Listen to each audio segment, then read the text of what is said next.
नमस्कार, स्वागत है आपका। साथों में आपके आहाना पुंज। तो छत्तीसगढ़ में कांग्रेस की लगातार हार के बाद पार्टी के समर्पित कार्यकर्ताओं का गुबार देखने को मिला। कांग्रेस के कई नेता अपने खुन्नस सोशल मीडिया के जरिए निकाल रहे हैं, कह सकते हैं भड़ास निकाल रहे हैं। तो कुछ बड़े नेताओं के बारे में खुलासे करने की धमकियां देते हैं, कुछ हार का ठीकरा पार्टी के वरिष्ठ नेताओं पर फोड़ देते हैं। तो विधानसभा और लोकसभा के बाद निकाय चुनाव में भी करारी हार मिलने के बाद प्रदेश संगठन के नेतृत्व और क्षमता पर सवाल उठने लग चुके हैं। पूर्व मंत्री अमरजीत भगत ने यहां पर हार का ठीकरा पूर्व मंत्री यानी कि जो मुख्यमंत्री रहे भूपेश बघेल, टीएस सिंहदेव, इसी के साथ प्रदेश कांग्रेस अध्यक्ष दीपक बैज और नेता प्रतिपक्ष चरणदास महंत के सर पर फोड़ दिया। हालांकि राजनीति के जानकार यह भी मानते हैं कि कांग्रेस की हार का सबसे बड़ा अगर कुछ कारण है तो वो है गुटबाजी। गुटबाजी के कारण कांग्रेस ना तो अपना घोषणा पत्र जनता तक पहुंचा पाई है और ना ही बागी नेताओं को कुछ कहने के लिए या कुछ काम करवाने के लिए मना पाई है। कांग्रेस नेता काफी देर से जागे और फिर हेलीकॉप्टर से निकले, लेकिन अब तक जो तस्वीरें आ रही हैं, जो तस्वीरों के नजरिए से देखा जाए तो जितनी देर से वो जागे हैं तब तक उनकी जो गेंद है वो दूसरे पाले में जा चुकी है। पूरे मामले पे चर्चा करेंगे, देखेंगे कांग्रेस की ये कलह कहां तक जा रही है, लेकिन उससे पहले ये जान लेते हैं कि माननीय नेता क्या कहते हैं। देखिए, उसमें चुनाव में कई फैक्टर कई बार काम कर जाते हैं और प्रमुख रूप से बताया ना कि पहला तो ईवीएम का जो कमाल है वो तो बेमिसाल है। जब बैलेट पे ना होता है तो कांग्रेस जीतता है और ईवीएम पे होता है तो भारतीय जनता पार्टी जीतता है। तो ईवीएम देवता का जो कृपा है वो भारतीय जनता पार्टी के ऊपर मेहरबानी है और उन्हीं की मेहरबानी से सब हो रहा है। देखिए, कांग्रेस के नेताओं के झगड़ों का खामियाजा छत्तीसगढ़ की जनता ने बुरी तरह से भोगा है। 5 साल सरकार रही तब भी आपस में लड़ते रहे और छत्तीसगढ़ की दुर्दशा इन्होंने कर दी, आपस में लड़ लड़ के और आज भी लड़ रहे हैं। और जब छत्तीसगढ़ की दुर्दशा सरकार में रहते किया तो आज कांग्रेस की दुर्दशा इनकी लड़ाई से होना तय है। पर छत्तीसगढ़ की जनता ने तो इनकी दुर्दशा कर ही दी है। कांग्रेस का जनहित से कोई सरोकार नहीं है, जनता के हितों से कोई लेना देना नहीं है। ये तो केवल एक परिवार की हित की चिंता करने वाली पार्टी है। तो चर्चा को आगे बढ़ाते हैं। हमारे साथ बीजेपी प्रवक्ता स्टूडियो में मौजूद है दिनेश अग्रवाल जी, इसी के साथ कांग्रेस प्रवक्ता हमारे साथ अभिमन्यु मिश्रा जी भी मौजूद है। सबसे पहला सवाल मेरा, चूंकि यह कांग्रेस से कलह का मामला है तो अभिमन्यु जी आप ही से करूंगी, कितनी कलह बढ़ चुकी है ये बता दीजिए। सबसे पहले नमस्कार आपको। भारतीय जनता पार्टी के प्रवक्ता बैठे हैं, उनको मेरा नमस्कार। नमस्कार सर। देखिए, चुनाव हम हारे हैं, जरूर कई बातें होंगी, उसमें कई लोगों को नाराजगी होंगी, लेकिन इस तरीके से जो लोगों ने पब्लिक प्लेटफॉर्म पर इस तरह की बातें लिखना जो शुरू किया है, इसके कहीं से कहीं तक हम पक्ष में नहीं है और ना ही इसकी तरफदारी भी नहीं करते हैं। आपको अगर लगता है कोई परेशानी है, किसी भी तरह की बात है, तो पार्टी की मीटिंगें हैं, पार्टी की मीटिंगों में बातों को रखना चाहिए और कम से कम जिस तरह की धमकियां और जो लिख रहे हैं वैसा ना लिख कर किया तो स्पष्ट तरीके से बातें लिखनी चाहिए कि हाँ भाई ऐसा ऐसा हुआ है। लेकिन अगर वो पब्लिक फोरम पर आ रहे हैं अभिमन्यु जी, यानी कि अंदर उन्होंने बात रखी थी, वो मानी नहीं गई होगी, कुछ तो अंदर हुआ होगा ना। ऐसा तो नहीं है ना, अगर मैं पब्लिकली आके कुछ बोल रही हूँ किसी भी संस्था के लिए तो ये बहुत लाजमी सी बात है कि अंदर मेरी बात नहीं सुनी गई होगी। नहीं, ऐसा नहीं है आना जी। असल बात ये है कि पब्लिकली आकर अगर आपको बोलना है तो पूरे तथ्यों के साथ पूरी बात बोलनी चाहिए। ये मुहावरे नहीं बुझाने चाहिए कि ऐसा है और वैसा है और इनडायरेक्ट बात नहीं करनी चाहिए। आपको डायरेक्टली बताना चाहिए कि किसने किया, क्या किया और क्या आप जो आरोप लगा रहे हो किसके ऊपर लगा रहे हैं। यहाँ पे लेन देन का भी आरोप कई नेता लगाते दिखते हैं, लेकिन उसके बाद स्पष्ट रूप से बताते नहीं कि क्या हुआ और क्या नहीं हुआ। देखिए, कोई भी बात है, अगर आपको ऐसा लगता है कि पब्लिक में रखी जानी जाए पब्लिक में रखिए, लेकिन फिर तथ्यों के साथ रखिए, मुहावरे बुझाने वाली बात नहीं होनी चाहिए। तो प्रेशर पॉलिटिक्स को कुछ कांग्रेस के कार्यकर्ता नेता, ये राहुल कर जी जो है, ये क्या ये प्रेशर पॉलिटिक्स यहाँ पर कह सकते हैं की जा रही है? वो लोग ये कह रहे हैं कि बीजेपी बहुत अच्छा काम कर रही है, संघ के द्वारा अच्छा काम किया जा रहा है। बीजेपी लगातार अगर ये आप लोगों पर सवाल उठाती थी कि आपके यहाँ पर हर एक शख्स नेता है, ये कार्यकर्ता ये संगठन को मजबूत करने के लिए काम करना ही नहीं चाहते, तो आज जो पिक्चर आई है ये मान ले कि बिल्कुल सही इल्जाम पार्टी पर लग रहे थे। जी, मैं आपका सवाल आधा ही सुन पाया, लेकिन अभिमन्यु जहां जी, तक मैं आप ये बोल रहे थे समझना राहुल चाहती गांधी हूँ कि के बारे में जो भी बीजेपी इल्जाम लगा रही थी कि कांग्रेस पार्टी अपनी कलह को सुलझा ही नहीं पा रही है, गुटबाजी जो अंदर चल रही है, यानी कि एंटी इनकम्बेंसी का शिकार जो लोग हो रहे हैं, वो चीजें वो सुलझाना ही नहीं चाहती है, सिर्फ बीजेपी पर आरोप लगाना चाहती है। ये जो एक उन्होंने कहावत, एक शायरी जरूर हमारे यहाँ पे बीजेपी पे प्रवक्ता थे, उन्होंने कहा था जिनके अपने घर शीशे के होते हैं दूसरों के घर में पत्थर नहीं मारा करते। क्या ये सटीक कहावत है, ये सटीक शायरी है कांग्रेस के लिए? अब देखिए, ये शायरी भारतीय जनता पार्टी के ऊपर भी लागू होती है। जैसे अरुण साहु जी अभी बहुत तंज कस रहे थे हमारी कांग्रेस पार्टी के ऊपर, तो उन्हें भी अपना विभाग देखना चाहिए। उनके विभाग में क्या चल रहा है, आधे अधूरे ब्रिज बन रहे हैं, पत्रकारों की हत्या हो रही है, उनके विभाग के भ्रष्टाचार को जो उजागर कर रहे हैं, उनको उस सब के जवाब देने चाहिए। जो विधानसभा में सवाल पूछे जा रहे हैं कि बिना टेंडर के पुल बना जा रहे हैं पीडब्ल्यूडी में, उसके जवाब देने चाहिए। तो मेरे ख्याल से इस प्रकार की बातें जो दूसरे के बारे में और दूसरे की पार्टी के बारे में ना करके अपने ऊपर जो सवाल उठ रहे हैं उन्हें पहले उनके जवाब देने चाहिए। उनपे तो जवाब नहीं दे पाते हैं। कवासी लखमा जी सवाल उठाकर उनको जेल में डाल दिया। तो वैसी प्रकार की बातें हैं हमारी पर पार्टी आज की हमारा बातें जो मुद्दा है ना सर, मैं ठीक है एक दिन आपने ये मुद्दा अच्छा उठा दिया है, एक बार भ्रष्टाचार के मुद्दे पर भी चले जाएंगे, लेकिन आज का मुद्दा है कांग्रेस की कलह। तो कांग्रेस की कलह के किस हद तक जा रही है, वहां पर निपटारा करने के लिए जो नेतृत्व है वो बिल्कुल विफल है। दीपक बैज जी के अगर नेतृत्व में देखा जाए तो तमाम चुनाव हारे हैं आप लोग, चाहे वो लोकसभा हो, विधानसभा हो या फिर निकाय के चुनाव हो। उनका कार्यकाल पूरा नहीं हुआ, उससे पहले वो हटाकर अब दूसरा अध्यक्ष यहाँ पर लाने की तैयारियां हो रही हैं। तो क्योंकि हमारे साथ बीजेपी प्रवक्ता जी भी मौजूद है, दिनेश अग्रवाल जी। दिनेश जी, क्या लगता है कहां पर यहाँ कमी है कांग्रेस में? आप भी दूर से देख पाते होंगे, कुछ तो कमी आप लोगों को भी दिखती होगी। सर्वप्रथम आपको और आपके दर्शकों को और मेरे मीडिया पैनलिस्टों को मेरा नमस्कार। देखिए, कांग्रेस पार्टी वो नाव है जो डूब चुकी है और इस नाव की सवारी कोई करना नहीं चाहता, क्योंकि भ्रष्टाचार से पैदा हुई पार्टी है। आप हमको सबको पता है कि किस हिसाब से पंडित जवाहरलाल नेहरू जी प्रधानमंत्री बने थे। 2 वोट पाकर 12 वोट पाने वाले को प्रधानमंत्री नहीं बनाए थे। तो इनकी जड़ी भ्रष्टाचार से जन्म हुई है, इसलिए इस पार्टी से जनता वासा करना बंद कर दी। और रही बात छत्तीसगढ़ महतारी की 5 साल, ये नेहरू जी के बारे में आपने कहा है, मैं यहाँ पर आपको जरूर रोकूंगी। फिर 70 साल रहे भी और बहुत सारे नेहरू जी के अंडर बहुत सारे काम अच्छे हुए भी हैं, उनको हम दरकिनार नहीं कर सकते हैं। 70 साल बेशक कुछ काम भी हुआ है। ये राजनीति का एक कह सकते हैं कि 2 चीजें रहती हैं, काम नहीं होता तो भ्रष्टाचार भी होता है, कहीं पर काम विफल भी होता है, वो हर पार्टी में होता है। लेकिन आज ही के मुद्दे पर हम रहेंगे, कांग्रेस की कलह। जी, मैं बिल्कुल उसी में आ रहा था। भ्रष्टाचार से जन्म हुई पार्टी हमेशा भ्रष्टाचार में डूबी रहती है। आज देख रहे हो इनकी अंतर कला क्यों है। 2.5 साल का फार्मूला था, छत्तीसगढ़ महतारी को शर्मसार कर दिया। भूपेश बघेल और टीएस बाबा की लड़ाई में मोहन मरकाम की स्थिति आप लोगों को पता है, मुझे बताने की जरूरत नहीं है। और हमने देखा है विधानसभा अध्यक्ष चरणदास महंत जी के हिसाब से विधानसभा से उठ के भाग जाते हैं, चले जाते हैं। ये बताता है कि कांग्रेस पार्टी लूट और खसोट में लगी हुई है।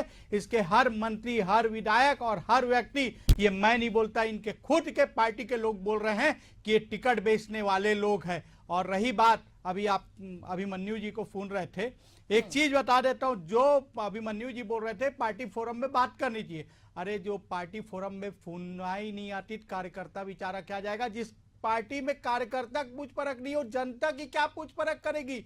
इसीलिए आपकी ये स्थिति हो गई है। कांग्रेस पार्टी, आज मैं विधानसभा की बात करूं, लोकसभा की बात करूं या उपचुनाव की बात करूं, या आप देखे होंगे अभी नगर निगम, नगर पंचायत, नगर पालिका के चुनाव हुए, कांग्रेस का सुपड़ा साफ हो गया। एजाज ढेबर जी जैसे व्यक्तियों को प्रतिनिधित्व देने का क्या हक होता है, ये जनता ने बता दिया।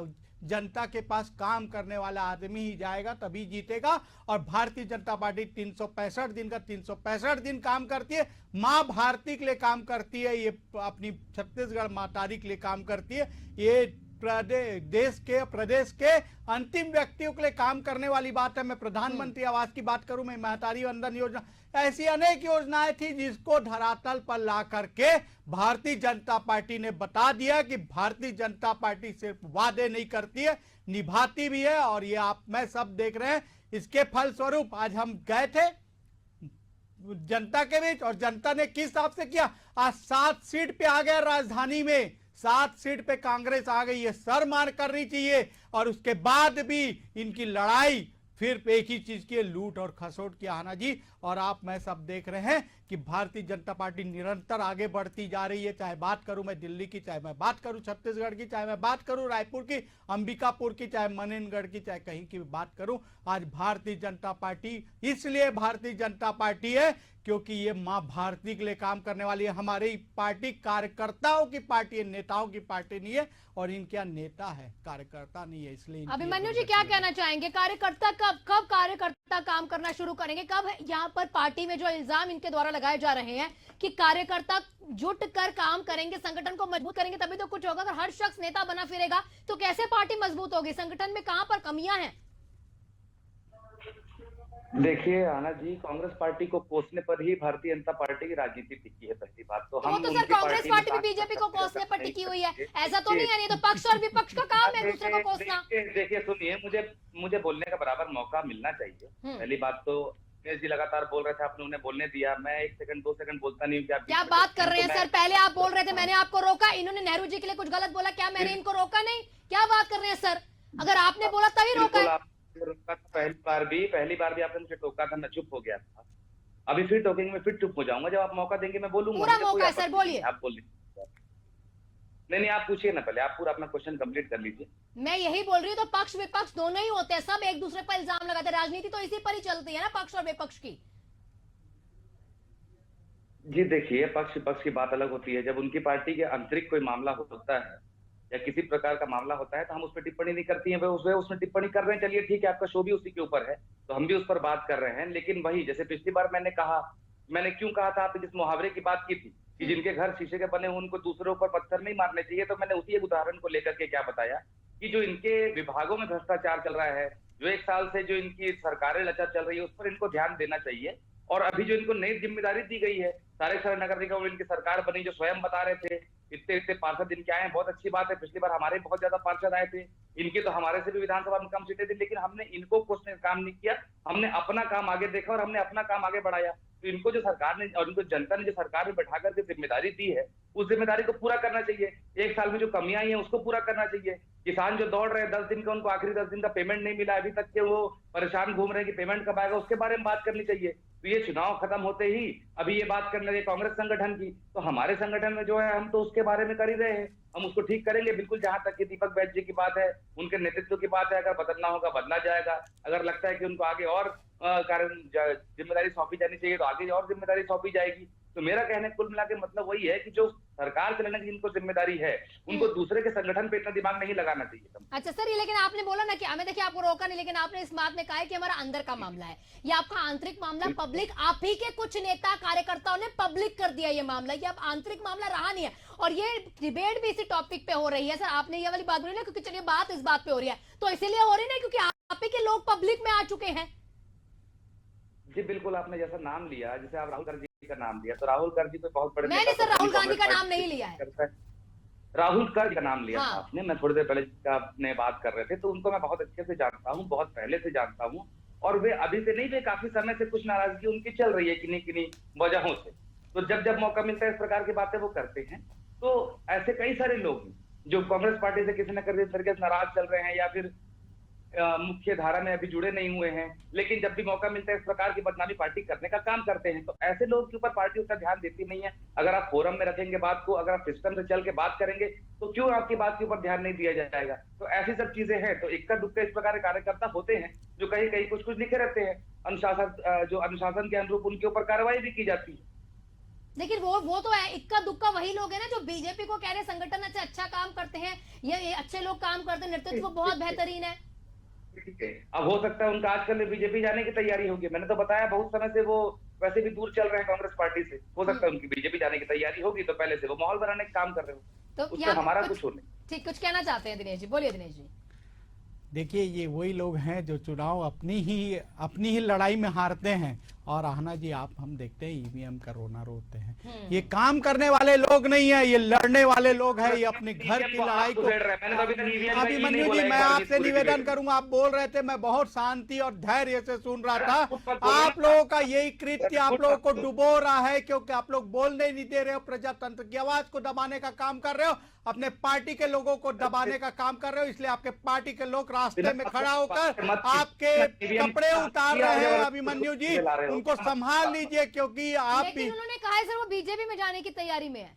बिल्कुल इन लोग हो सकता है, हम तो बोल रहे हैं पूरी की पूरी कांग्रेस पार्टी के कार्यकर्ता नाखुश है। उन लोग देख ही रहे हैं ये पार्टी कब खत्म होगी, और हम बोल रहे हैं कि ये हमारी बहुत बड़ी जीत का श्रेय ये कांग्रेस पार्टी और उसकी अंतर कला है। क्योंकि हम सब ने देखा है, भूपेश बघेल जी अगर 5 साल में काम किए होते तो जनता के बीच में जाते, लेकिन जनता के बीच में जाने का उनके पास कुछ नहीं है, क्योंकि जनता उनको रोड से धुकार रही है और पूछ रही है कि 5 साल आपने क्या किया, और जनता उसका जवाब ले रही है। इस वजह से इन लोग जनता के बीच जा नहीं पा रहे हैं। और इनके नेता ही खुद बता रहे, विनय जायसवाल जी ने आरोप लगाया था, आना जी आप हम सब ने देखा था कि पार्टी में पैसे में टिकट बिकती है, और किस हिसाब से विनय जायसवाल जी ने पार्टी में पैसा देके टिकट लाया होगा ये आप हम सब को बोलने की जरूरत नहीं है, क्योंकि विनय जायसवाल जी ने अपनी पार्टी के ऊपर आरोप लगाया था।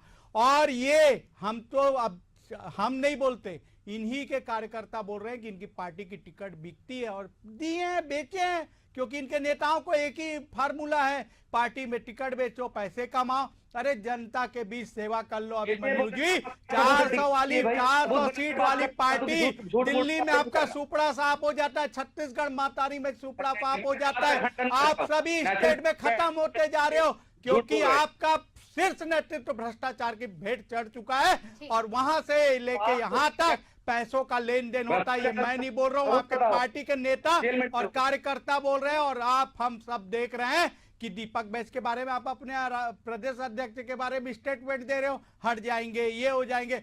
अरे पार्टी में जो काम करेगा वही जनता के बीच जाएगा, और मुझे गर्व है कि मैं मां भारती के लिए, मेरी भारतीय जनता पार्टी काम करती है, एक एक कार्यकर्ता मेरे जनता के लिए काम करता है। उनसे जवाब भी ले लेते हैं, क्योंकि लगातार कुछ बोलना चाहते हैं। बोलिए अभिमन्यु जी, क्या कह रहे हैं? देखिए, दूसरे पे आरोप लगाना और मेरे मुंह पे बात डालना, मैंने क्या कहा? दीपक बैठ जी का कार्यकाल चल रहा है, हो सकता है वो बदले जाएं, हो सकता है वो 1 साल बाद बदले जाएं, तो जबरदस्ती की बात कर रहे हैं कि उन्हें हटाया जाएगा। मैं कह रहा हूं, मैं ऐसी बात नहीं कर रहा। मैंने ईवीएम के बारे में कुछ भी नहीं कहा इस पूरी डिबेट में। आप आना जी, आप स्वयं सुन रही हैं, लेकिन जबरदस्ती को ईवीएम का मुद्दा कौन लेकर के आया? जबकि हम शुरू से पूछ रहे हैं वीवीपैट आपने क्यों नहीं रखा, तो उसका अभी अब तक नहीं दे पाए। स्टेटमेंट में दिया है, सुन लीजिए, है ना? अमरजीत भगत ने कहा स्टेटमेंट में। तो सर ये जो कोई भी डिबेट शो में सर आप जाएंगे ना, आप दोनों रुकिए ना। अभिमन्यु जी, मैं ये मान रही हूँ कि आपने ईवीएम की बात नहीं करी है, लेकिन किसी भी डिबेट शो में आप जाएंगे तो ये पार्टी के बारे में बात होती है, पर्सनली आप क्या सोचते हो उसके बारे में बात नहीं होती है। तो आपकी पार्टी कहीं ना कहीं ये मानती है कि ईवीएम में ईडी, सीबीआई वगैरह इन सब में गड़बड़ी है, इन्होंने उस मुद्दे को उठाया। और आप जो कह रहे हैं ना, आपकी बात बिल्कुल ठीक है कि अगर नेतृत्व में कुछ कमी है तो वहां पर उसमें बदलाव किया जाएगा, और हमारा उस पर काम चल रहा है। ये बात आपने की, वो बात बिल्कुल ठीक की है। स्वाभाविक सी बात है, पार्टियां काम करती है इसके ऊपर, लेकिन भाई मैं बता रहा हूँ ना, ये तो आधे बातें झूठ बोलती है, बोल रहे हैं कि भूपेश बघेल जनता के बीच में नहीं जा रहे, तो लगातार जनता के बीच में है। अभी और उनको बड़ी जिम्मेदारी दी गई है, पंजाब की जिम्मेदारी दी गई है। तो ये तो भारतीय जनता पार्टी तो कांग्रेस के बारे में झूठ फैलाने का काम करती है। आप अपने बारे में कुछ काम मत करो, दूसरे के बारे में झूठ फैलाओ, उसके बारे में गलत अफवाहें फैलाओ, तो वैसे ही आप प्लस में जाओगे। तो ये सारी चीजें क्या है, झूठ की बहुत ज्यादा लाइफ झूठ की होती नहीं। पर अभिमन्यु जी, जैसे पंजाब की जिम्मेदारी भूपेश जी को दी गई है, तो क्या छत्तीसगढ़ की जिम्मेदारी उन्हें नहीं दी जानी चाहिए थी? मैं कह रही हूँ अभिमन्यु जी, पंजाब की जिम्मेदारी भूपेश जी को दी गई, छत्तीसगढ़ की जिम्मेदारी नहीं दी। पंजाब ज्यादा अच्छे से संभाल पाएंगे, छत्तीसगढ़ नहीं संभाल पाते। छत्तीसगढ़ के प्रदेश अध्यक्ष भूपेश बघेल जी पहले ही रह चुके हैं। नहीं, अभी की बात कर रही हूँ। अभी जो इतनी कमी देखी जा रही है, नेतृत्व में इतनी कमियां हैं कि यहाँ पर छत्तीसगढ़ में देखा जाए लोकसभा, विधानसभा और निकाय चुनाव हार चुके हैं, उसमें जिम्मेदारी उन्हें नहीं देनी चाहिए थी। वो पंजाब ज्यादा अच्छे से संभालते, छत्तीसगढ़ नहीं संभालते। देखिए, निकाय चुनाव में हमारे अध्यक्ष दीपक बैच जी थे, उनके नेतृत्व में चुनाव लड़ा गया। हाँ। भूपेश बघेल जी की बात नहीं है यहाँ पर। भूपेश बघेल जी के नेतृत्व में 2018 का चुनाव हमारा लड़ा गया था, वो प्रदेश अध्यक्ष थे। सर आप समझे नहीं मेरा सवाल। मेरा सवाल सर, शायद मेरा सवाल आप तक ठीक से गया नहीं है, मैं दोबारा से सवाल समझाती हूँ। मेरा सवाल है कि क्या भूपेश जी पंजाब ज्यादा अच्छे से संभाल पाएंगे या छत्तीसगढ़ अच्छे संभाल पाएंगे? कि अब ये किस प्रकार का सवाल हुआ। पार्टी नेतृत्व ने अगर तय किया है, किसी को महासचिव बनाया है, तो पार्टी के जितने महासचिव हैं राष्ट्रीय, वो सब तो इसका मतलब तो अयोग्य होंगे, तभी उनको अपने स्टेट की जगह दूसरे स्टेट का, देखिए प्रभार दूसरे स्टेट का ही तो मिलता है। हाँ। जो महासचिव रहते हैं, जैसे सचिन पायलट हमारे हैं, तो अगर हमारे नेता हैं महासचिव के पद पर पहुंचे हैं पार्टी के, तो ये हमारे लिए गर्व की बात है। तो यही वो बोल रहे थे, यही दिनेश जी को कह रहे थे कि छत्तीसगढ़ में बाहर नहीं निकल पा रहे भूपेश जी, इन्होंने ये वाली बात बोली थी, इसीलिए यह सवाल मैंने किया। नहीं, ऐसा कुछ भी नहीं है। छत्तीसगढ़ में जनता का जुड़ाव है, सीएम रहते हुए भी आज के जो सीएम है मौजूदा, उनसे ज्यादा जुड़ाव उनका जनता के साथ रहा है, चाहे भेंट मुलाकात के माध्यम से हो, चाहे और कई योजना और कई सारे ऐसे वो दौरे लगातार करते थे। मैं तो धक्के की चोट पे कहता हूँ, जनता से ज्यादा जुड़ाव सीएम साहब से ज्यादा जुड़ाव उनका जनता से अपने 5 सालों। जी बोलिए दिनेश जी, क्या कह रहे हैं? मैं अभिमन्यु जी के बात पे कटाक्ष करना चाहूंगा।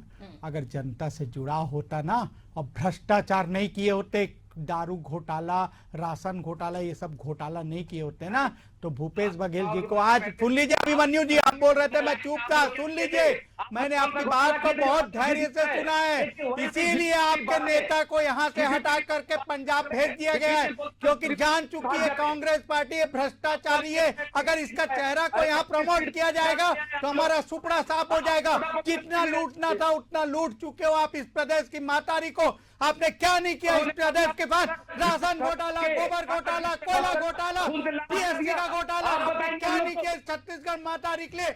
आपने शर्मसार करने का काम किया और छत्तीसगढ़ मातारी अब आपको जवाब दे रही है। तो आपके भूपेश बघेल को राहुल गांधी जी अब वहाँ पंजाब भेज रहे हैं। लेकिन सर, जब हमने कांग्रेस से बात करते हैं, वो कहते हैं कि 25 साल अगर हो गए छत्तीसगढ़ को, ज्यादा टाइम आपकी सरकार यानी बीजेपी रही है, वो लगातार ये वाली बात बोलते हैं। जी बिल्कुल, हमको गर्व है कि हमने राज किया है और हम बोल रहे हैं कि छत्तीसगढ़ माताओं को हमने बनाया, वही तो मैं पूछ रहा हूँ ना, 15 साल में 15 सीट में आए थे, कौन से कुकर्म किए थे आप लोगों ने? राज्य के नाम ऐसा पर क्या किया 70 था? साल बेवकूफ बना दिया। 25 साल की बात करते हैं सर, 70 साल ज्यादा हो गए, मेरी उम्र से ज्यादा है। बिल्कुल आऊंगा। छत्तीसगढ़ राज्य का निर्माण अगर भारतीय जनता पार्टी ने किया है, छत्तीसगढ़ राज्य का, अभी अभिमन्यु जी आ रही हूँ आपके पास, रुकिए ना। के बारे में हाँ, अब बताइए अभिमन्यु जी क्या कह रहे हैं, वो चुप हो गए, बताइए। मैं तो कह रहा हूँ ना, 15 साल में कौन कौन से ऐसे प्रकरण थे, कौन से ऐसे कांड किए इन्होंने जो 15 साल राज बता करने के बाद दीजिए 15 ना, सीटों में ये भी देखिए कितने घोटालों के नाम ले रहे हैं, बता दीजिए। एक घोटाले बताइए। मैं ही बता रहा हूँ ना, खोड़वा कांड उन्होंने किया, नसबंदी कांड उन्होंने किया, पोराबाई प्रकरण क्या हुआ, मंतूराम पवार का केस क्या हुआ, भीमा मंडावी जी का मर्डर क्यों हुआ था, इनके गाड़ी में लगातार भ्रष्टाचार पे बात हो रही है तो ये अराजकता पे आ रहे हैं। भ्रष्टाचार पे बात करो, बीरनपुर की घटना आपकी देन है, भिलाई में युवा मारा जाता है, जय श्री राम के नारे बजने लगाने पे आपका है, कवर्धा का कांड आपकी देन है, कोई माफिया आपकी देन है, शराब माफिया आपकी देन है, गोबर दोनों एक साथ बोल रहे हैं, आवाज ओवरलैप हो रही है मुझे। अभिमन्यु जी आप क्या बोल रहे हैं, आप बोलिए अभिमन्यु जी। जी आप बताइए अभिमन्यु जी। लोग की तो 15 सालों में दोबारा बोलिए अभिमन्यु जी, यही मैं दोनों को इसलिए रोक रही थी क्योंकि आवाज ओवरलैप हो रही थी।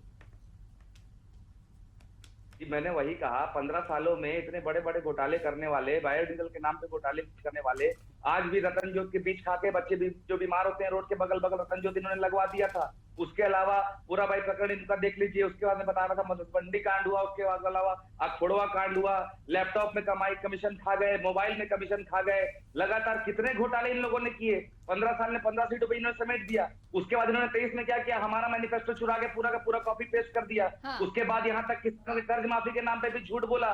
ये सब झूठ बोल के जब सरकार बना ली, अभी भी किसान परेशान है। आज पहली बार किसान नेता बोलते हैं, किसान के जो अलग अलग किसानों के नेता हैं, छोटे छोटे संगठनों के, ये बोलते हैं कि आज तक की इतनी खराब धान खरीदी छत्तीसगढ़ के इतिहास में नहीं हुई। तो वो सब बातें मुझे मत बताएं कि जो सरकार चलाई 5 साल, उसके बाद 35 सीटों में आ गए, जो ये कहने वाले थे ना, तो आप भी 15 साल सरकार चला के 15 सीटों में आ गए थे, तो वो कोई मानक नहीं है। आपसे मजबूत विपक्ष की जिम्मेदारी अभी भी हमारे पास है। तो वो मैं कहना चाह रहा था उनको कि वो सब मत बताएं। हर डिबेट में इनके जो प्रवक्ता है वही कहने लगते हैं कि आपको 35 सीट में आ गया, 70 से 35 सीट में आ गया। बिल्कुल, ये सवाल नहीं होना चाहिए। अभिमन्यु जी एक बात बताइए, कांग्रेस से कितने समय से आप जुड़े हुए हैं? जी कितने समय से कांग्रेस से जुड़े हुए हैं आप? और इस सवाल का क्या इस डिबेट से मतलब? सर मैं ये समझना चाहती हूँ कि अगर आप मान लीजिए 10 साल से भी जुड़े हुए हैं, तो कहाँ पे वो कमियां आप देख रहे हैं कि जिस पर अभी वर्क करने की जरूरत है, जो आज पब्लिक फोरम में बातें आ चुकी हैं, कांग्रेस का अंदर का कलह? देखिए, मैंने इस बारे में स्पष्ट कहा कि पब्लिक फोरम में जो लोग बात कर रहे हैं ये सरासर गलत है। हाँ। और उनको इस तरह की बातें नहीं करनी चाहिए। हाँ। और अगर पब्लिक फोरम किसी तरह की बात करते हैं, लेकिन नेतृत्व में कमी दिख रही है आपको कि नहीं दिख रही है? जी नेतृत्व क्या में बोला कमी आपने? आपको दिख रही है सर? बिल्कुल नहीं, हमारा सामूहिक नेतृत्व रहा है, हमेशा हमारे पास नेता है, हमारे पास नेताओं की कोई कमी नहीं है। नेतृत्व प्रदेश में कोई अध्यक्ष जी कमी अगर नहीं है। दीपक बैजक को नेतृत्व में हमारे पास कोई कमी नहीं है, और जो इस प्रकार की बात बोल रहे हैं वो तो मैं कह रहा हूँ उनके ऊपर कार्रवाई होनी चाहिए, अनुशासनात्मक संगठन की कार्रवाई होनी चाहिए। ठीक है, आपसे क्लोजिंग रिमार्क चाहूंगी। दिनेश जी, आप लगातार कह रहे थे, कुछ कहना चाहते, बताइए। ये भ्रष्टाचार की बहुत बड़ी बड़ी बात कर रहे थे। 5 साल भूपेश बघेल जी सीएम थे, एक भी भारतीय जनता पार्टी के व्यक्ति को या कोई को भी, सुन लीजिए अभिमन्यु जी, सुन लीजिए, आप भ्रष्टाचार की जड़ हो, आप भ्रष्टाचार की जड़ हो, आप भ्रष्टाचारी पार्टी हो। मैं डिबेट में बोल रहा हूँ, और आपने भ्रष्टाचार किया, इसलिए सौम्या चौरसिया से लेकर रानू साहू जेल की हवा खा रही है। सीएम सचिवालय जेल की रडार में, कवासी लखमा जी को आप जेल में, अरे सुन लीजिए भाई साहब, सुनने में धीरज एक रखिए। क्लोजिंग रिमार्क है सर, बहुत मैं समय कम है सर, निवेदन मैं जरूर कोशिश करूंगी दोबारा आना जी, आपसे अध्ययन करने का। Closing remark 10 second sir, 10 second आपके पास, बताइए। अगर एक भी भ्रष्टाचार के भारतीय जनता पार्टी के नेताओं पे आरोप थे तो 5 साल में इन्होंने एक भी जेल में ठूसा क्या? नहीं ठूसा। तो ये कोरी बातें मत करें। और इनके ऊपर भ्रष्टाचार के आरोप लगे थे तो पूरी की पूरी सीएम सचिवालय जेल में है, सुप्रीम कोर्ट भी बेल नहीं दे रहा है। आप दोनों का बहुत बहुत शुक्रिया, समय की क्योंकि कमी है, आप दोनों का बहुत बहुत शुक्रिया हमारे साथ चर्चा में जुड़ने के लिए। लेकिन बात फिर वहीं आ जाती है, जिसके अपने घर शीशे के होते हैं, दूसरों के घरों में पत्थर नहीं फेंका करते। कांग्रेस की कलह ये बताती है कि अंदर खाने नेतृत्व में भी गड़बड़ी है, और यहाँ लोगों को एक साथ करने के लिए, संगठन को मजबूत रखने के लिए यहाँ पर कमी जरूर देखी जा रही है। तभी हो सकता है नेतृत्व को यहाँ बदला जा रहा हो, तभी हो सकता है इधर से उधर राज्यों में भेजा जा रहा हो। यहाँ कांग्रेस जरूर अपने अंदर अपने आंतरिक कलह जो सुलझाने की कोशिश करे। देखते रहिए एशियन न्यूज।